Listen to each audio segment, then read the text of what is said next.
मोखाडा येथे रुग्णवाहिका न मिळाल्याने, उपचार न मिळाल्याने एका अर्भकाचा मृत्यू आणि हालअपेष्टा सोसाव्या लागलेल्या आहेत त्यांच्या कुटुंबियांना, मातेला.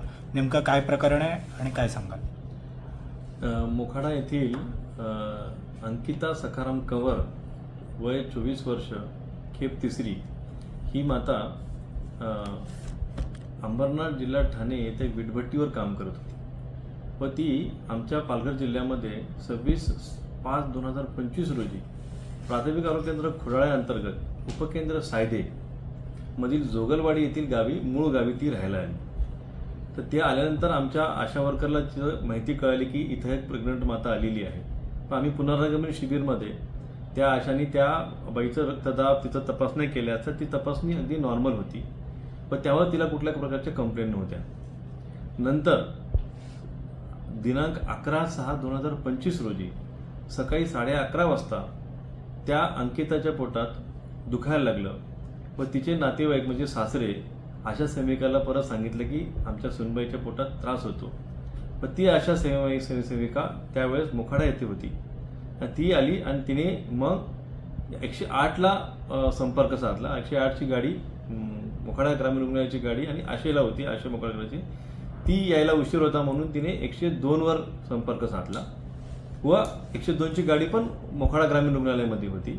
मग लोकल आम्ही हायर केले त्या आमच्या आशा आणि ANMनी व गाडी हायर करून त्या संबंधित रुग्णाला शासकीय निधीतून ती रुग्ण अंकिता हिला खोडाळा प्राथमिक आरोग्य केंद्राला घेऊन आलं.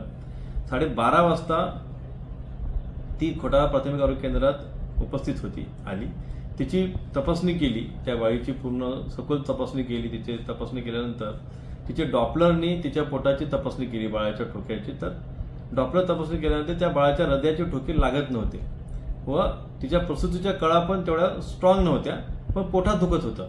म्हणून आमच्या डॉक्टर, प्राथमिक आरोग्याचे डॉक्टर, जे उपस्थित डॉक्टर होत्या, त्यांनी ग्रामीण रुग्णालय मोखाडा इथले डॉक्टर भरत महाले यांना संपर्क साधला व त्यांना सविस्तर माहिती दिली की अशा प्रकारचा रुग्ण आमच्याकडे आहे व आम्हाला पुढचं गायडन्स द्यावं. म्हणून भरत महाले सरांनी त्यांना मोखाडा ग्रामीण रुग्णालय या ठिकाणी पाठवण्यास सांगितलं. मग 108ची गाडी बोलवली. 108च्या गाडीमध्ये ती महिला अंकिता सखाराम कंवर व कोणी तिच्यासोबत नवरा होता, कारण नवऱ्याला रेफर करायचं नव्हतं आणि नवरा म्हणलं की आम्हाला इथंच करायचं. पण ग्रामीण रुग्णालयाचे वरिष्ठ डॉक्टरांनी सल्ला दिल्यामुळे आम्हाला ते रेफर करायचं होतं. पण ते रेफर केल्यावर तिथं त्या ठिकाणी ग्रामीण रुग्णालय मोखाडा येतं ती 3 वाजता 108च्या रुग्णवाहिकेने सदर मातेला संदर्भित करण्यात आलं. ती त्या ठिकाणी पोहोचली. पोहोचल्यानंतर तिच्यासोबत कुठले नातेवाईक नव्हते. तर डॉक्टर भरत महाले यांनी तिची पूर्ण सखोल चौकशी केली, बघितली, तपासणी केली. त्या ठिकाणी तिचे मातेचे ठोके नव्हते आणि तिला सिव्हिअर ताप पण होता. तर भरत महाले यांनी असं निष्कर्ष काढला की या मातेला पुन्हा पोटातल्या, म्हणजे बाळा अर्भक मृत्यू असल्यामुळे इतर तिथं गाठी पसरून त्या गाठीमुळे तिचं म्हणजे एम्बोलिझम किंवा अशा प्रकारचा श्वासाला त्रास होऊन ती बाळ आई दगावू शकतं आणि या ठिकाणी व्हेंटिलेटर वगैरे ही सुविधा आपण टर्शरी केअरला रेफर करणं आवश्यक राहील. मातेचा जीव वाचवणं याकरता महत्व, कारण बाळ तर ऑलरेडी तो इंट्रायुट्रेन फिटल डेथ, म्हणजे तो बाळ ऑलरेडी अर्भक मृत्यू होता.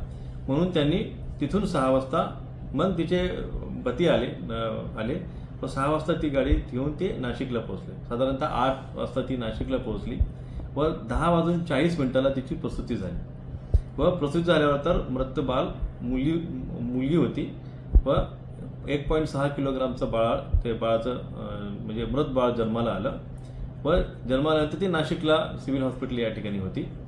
तिथून मग आम्हाला असं कळतं की त्यांना शववाहिका किंवा कुठली न मिळाल्यामुळे ते अर्भक बाळाला घेऊन संबंधित पालक हे बसनी मोखाडा येथे वापस त्यांच्या मूळ गावी आले.